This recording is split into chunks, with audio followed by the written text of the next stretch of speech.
a while ago he also asked about Samadhi, what or how one can describe it, or what if I could say more about it. I thought maybe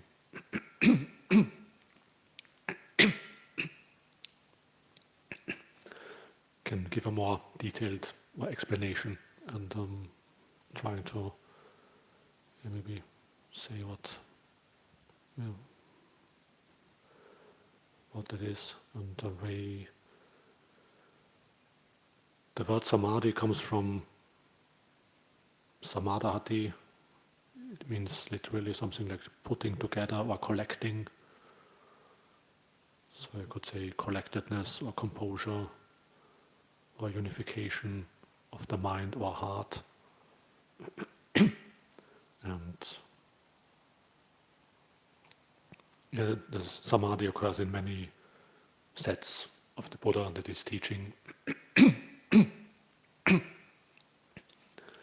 In the Noble Eightfold Path, in the 5 faculties, the 5 strengths, and so it often appears in various places.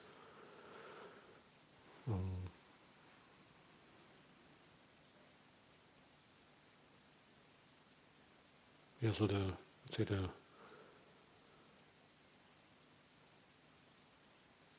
often, or in some places, it's Samadhi is defined as, in Pali, cittassa ekaggata. You could say the singleness of the citta, of the heart. So this singleness or this unification can either be more like in formal meditation.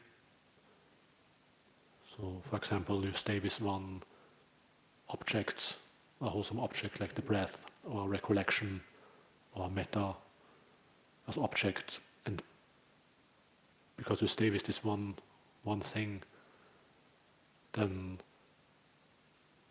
the other unwholesome tendencies in the citta, in the heart, get abandoned temporarily. And then there's only this one, the citta just unifies in this one quality, for example, of loving kindness. And all the other thoughts of distraction or whatever aversion or whatever unwholesome tendencies get abandoned temporarily and overpowered by this one quality. And the citta is just temporarily this one quality in a relatively pure way. So this is would then be Samadhi.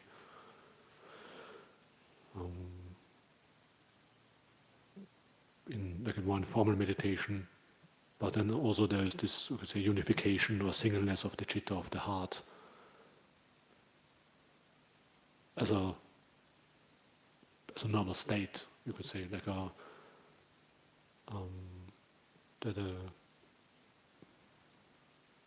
maybe these 2 words for the mind or the heart in Pali. One is it's called mano, and the other one is citta. And so sometimes both are translated as mind, sometimes they are translated differently. And from my impression of reading the sutras in Pali, the mano, the mind, would be more like the, say, thoughts and views and ideas, concepts, intellect, something like that.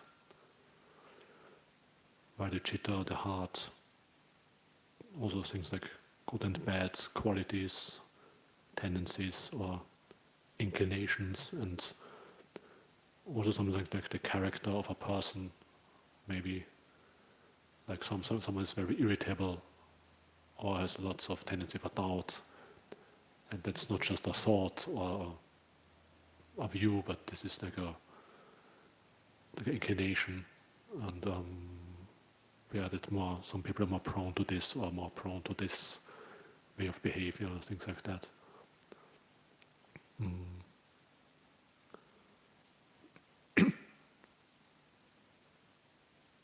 And so if we develop, the Noble Eightfold Path, and the practice of the Buddha outlines, then this, by developing, let's say, virtue, generosity, and meditation, these tendencies in the heart get more unified in the sense that there are just more good tendencies than unwholesome ones.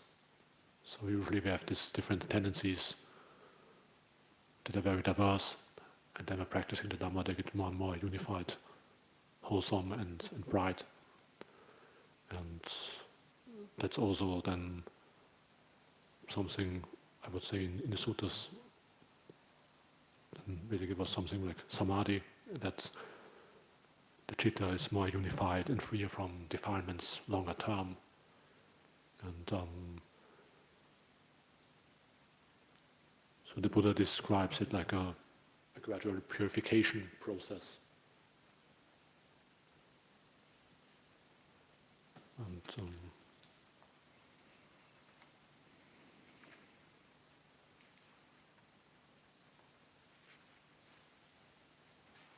so yeah, this, you could say this citta, the heart, is not mixed. There are some good qualities and bad qualities in it, in each person, in a mixed way. Usually when we are human beings, then we have arisen in the human realm because we have mixed dark and bright karma. So usually the citta is sort of mixed with different qualities, and so just check which one it is. Yeah, this one. So the Buddha, so basically by practicing the Dhamma, we gradually remove the more coarser defilements from the citta, and then gradually more and more refined ones, until then only the pure, bright qualities are left. And the Buddha compares it with someone, as some unrefined gold, and then, so for example, some little gold coins, gold grains mixed with some various kinds of dirt. And so, he says you have this mixed, it's gold mixed with different kind of defilements. And so first there's this gross defilements of gold, like soil and grit and gravel. And so then this gold washer removes and cleans.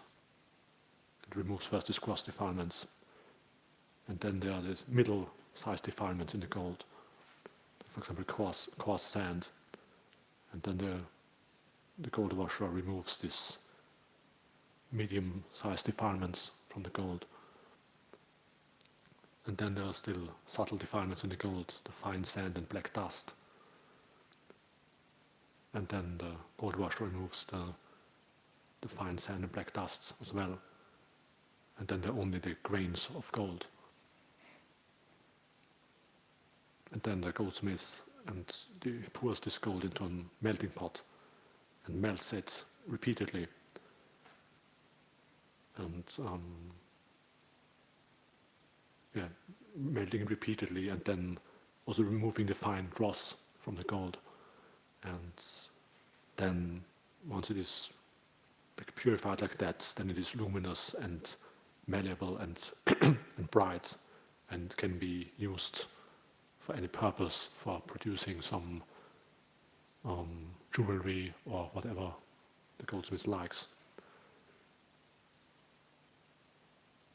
And so, in a similar way, the Buddha says a monk devoted to the training of the higher citta, there are these gross defilements of bodily and verbal and mental misconduct.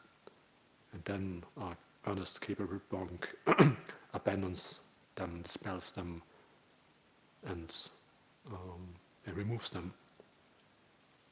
And then there are middling defilements, sensual thoughts of ill will and thoughts of harming. And then gradually the monk abandons these as well, more and more. And then there are more subtle defilements, like thoughts about relatives, or thoughts about your country, thoughts about your reputation. And then the bhikkhu also removes these disturbances. And then when he has done that, then there are still some thoughts connected with the Dhamma.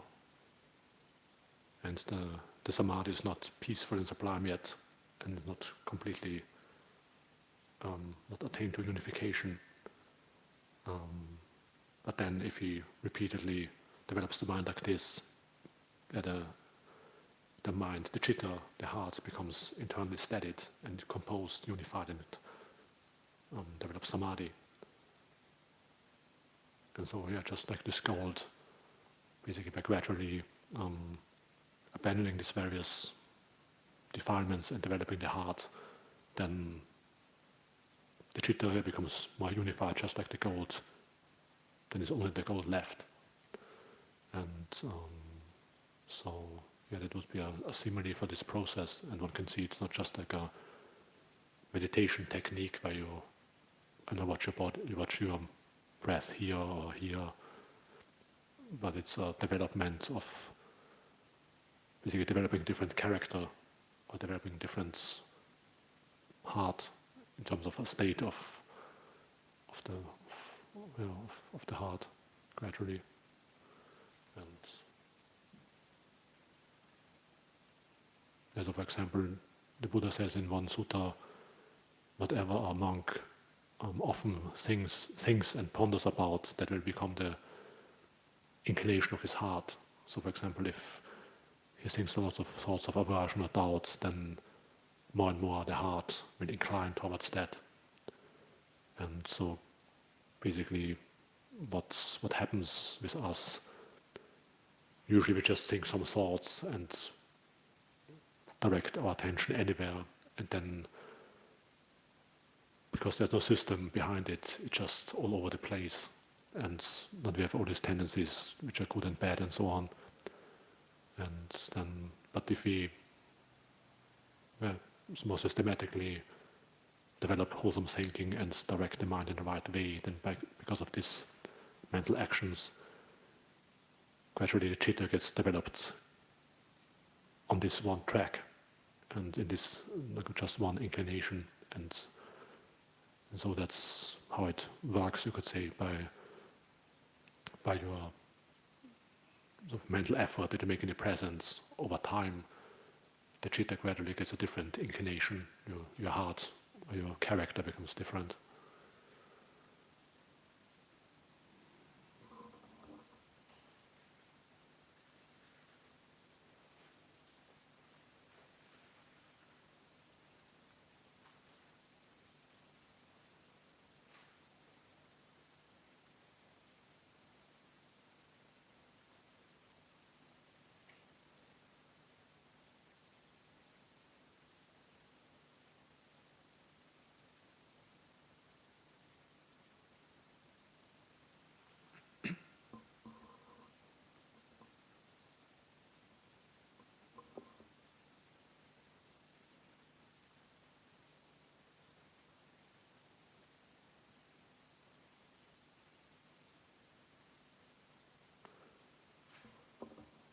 And one element in terms of the meditation, like in terms of samadhi, is also this quality of pamoja or joy.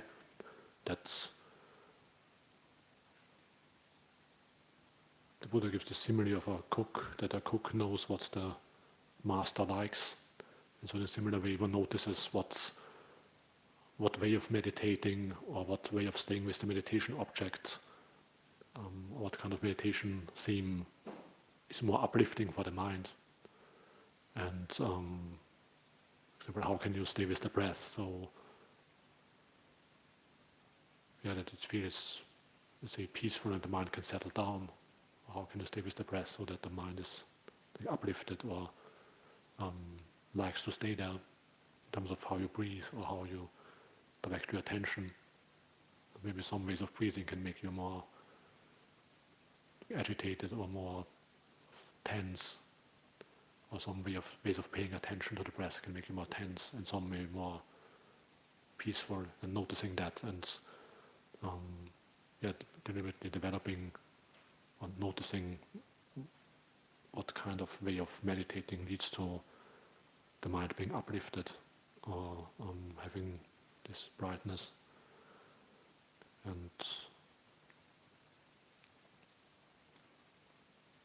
And so in meditation, then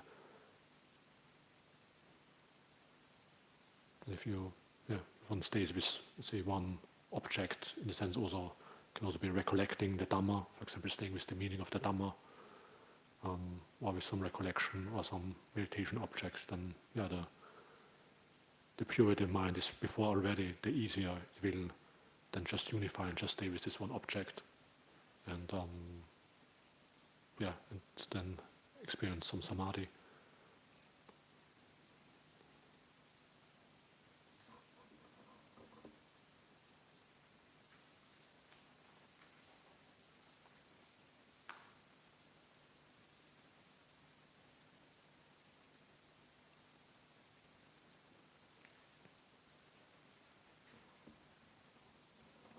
Yeah, and so also the larger picture of developing samadhi is that the citta, the heart, gets developed from the state of a human being to the state beyond a human being.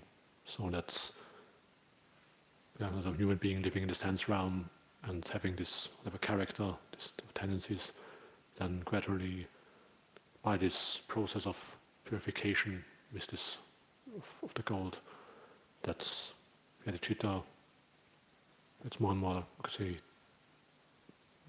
qualities beyond the human level of divine being. And so one could say there are two different modes of being in the sense realm, and then being a Brahma, that was what the Indians called it at that time. And the beings in the sense realm, they experience pleasure when they are united with pleasant experience that they desire.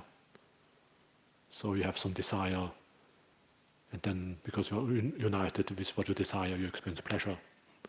And that's the way how usually a human being, what is sort of running after, or whatever, that's trying to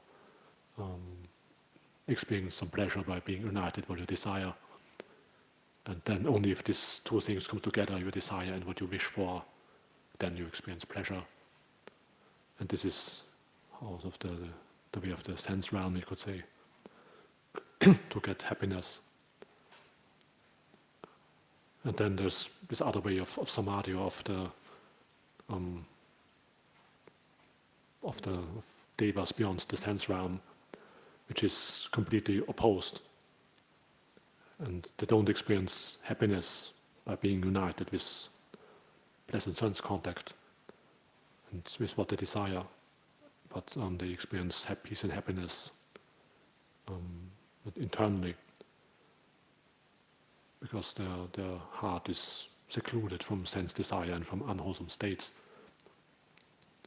So there is two ways of pursuing happiness. Like, the Buddha gives even a simile that imagine there would be, so that you can make a fire by throwing logs. How to say? Imagine there would be one way of making a fire brighter would be to throw logs into the fire. And there would be another way. There would be a fire where it would burn brighter and brighter if you would remove more and more logs. The more logs you remove, the brighter the fire will be, the more the brightness. And so that's, you could say, this would be comparable to the way of the sense realm and the way of samadhi. The way of the sense realm is the more pleasurable experiences you have that you desire, the more happiness you will experience. While the way of samadhi is that the more you remove sense desire and defilements, the more happiness you will experience from this unified citta and this internal brightness.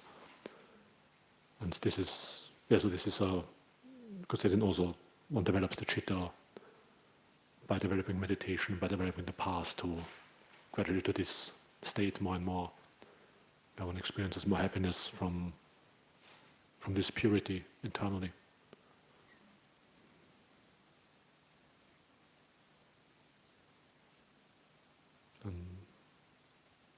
And so and then the citta is its own sun, its own brightness, and it's only one.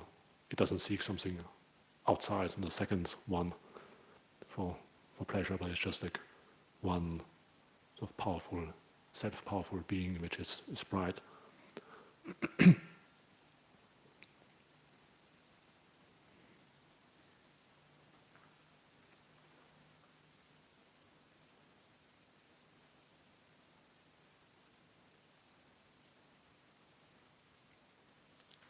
So by doing these things that is described in the soil removing, dirt removing sutta, then gradually the citta gets more and should develop more and more like that. And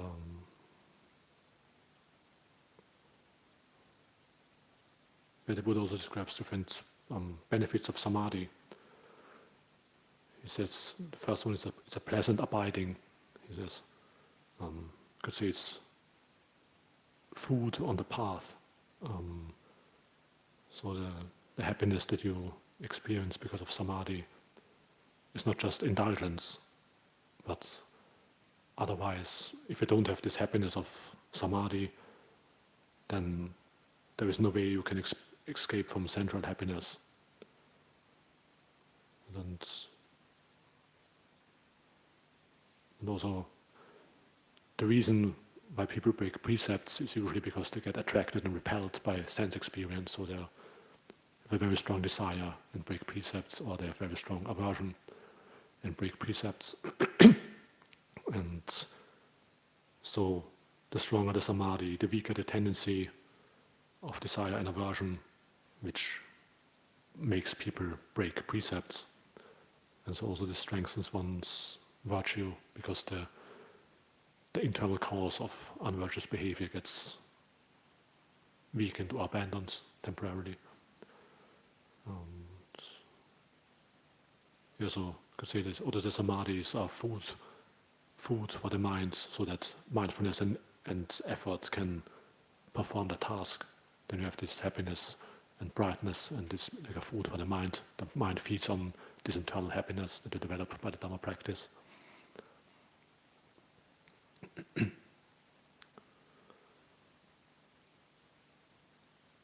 Second benefit is mindfulness and alertness. And, stability and peace of samadhi makes it easy to keep the mind in the four foundations of mindfulness and seeing origination and passing away of feelings and perceptions and thoughts. So having stability and then being able to observe causality of the mind clearer. How does the mind work?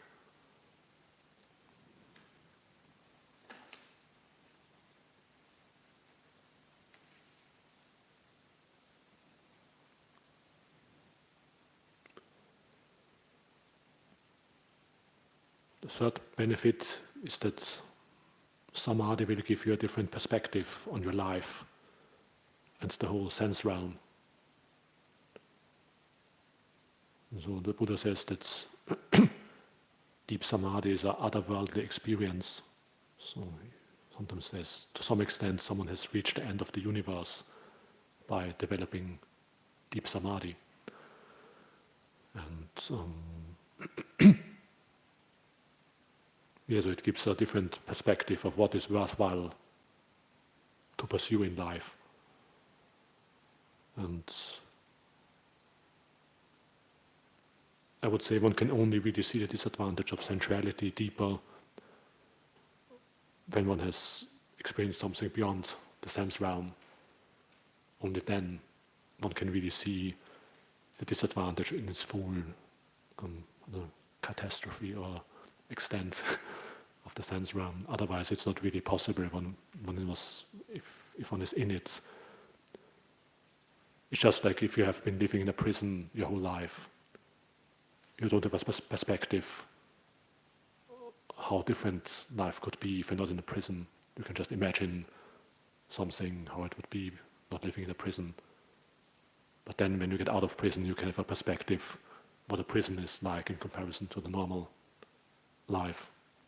And so it's similar with the the sense realm. Only if you have experienced something beyond the sense realm, you really have a first impression of the disadvantage of the whole sense realm.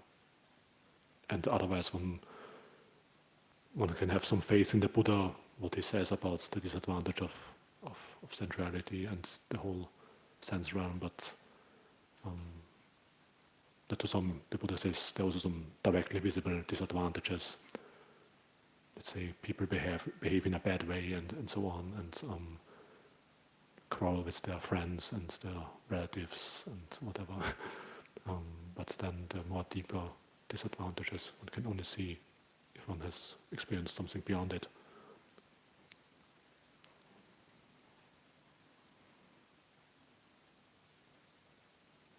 Yeah, the fourth benefit of Samadhi is developing wisdom, and that's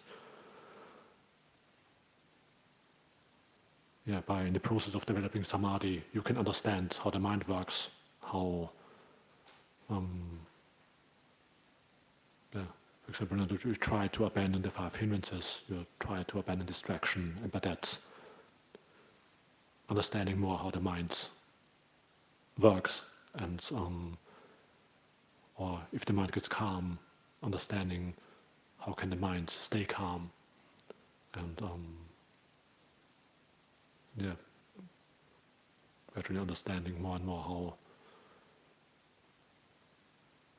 how do certain feelings arise, whatever, certain mental formations, and in the sense that we would say what mental actions generate this activity in the mind, and then by trying to apply the teaching of the Buddha, gaining an understanding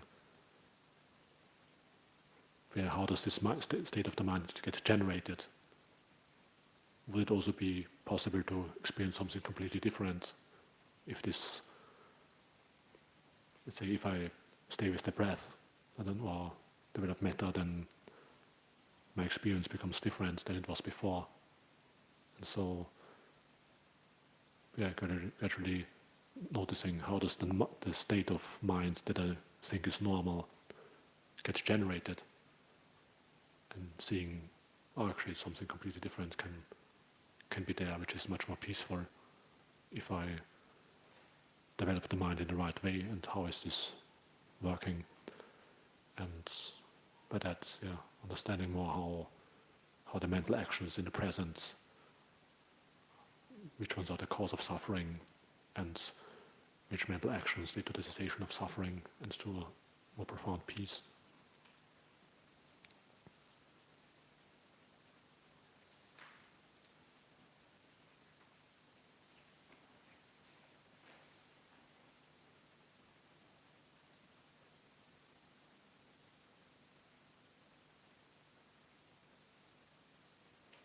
So can make the citta more and more unified, like the gold washer, by sort of abandoning the more coarse, unwholesome behavior, and then the more refined thoughts and mind states, and then the more subtle ones, and then the brightness of the gold more and more becomes apparent of the purity and unification of the citta, of the Samadhi.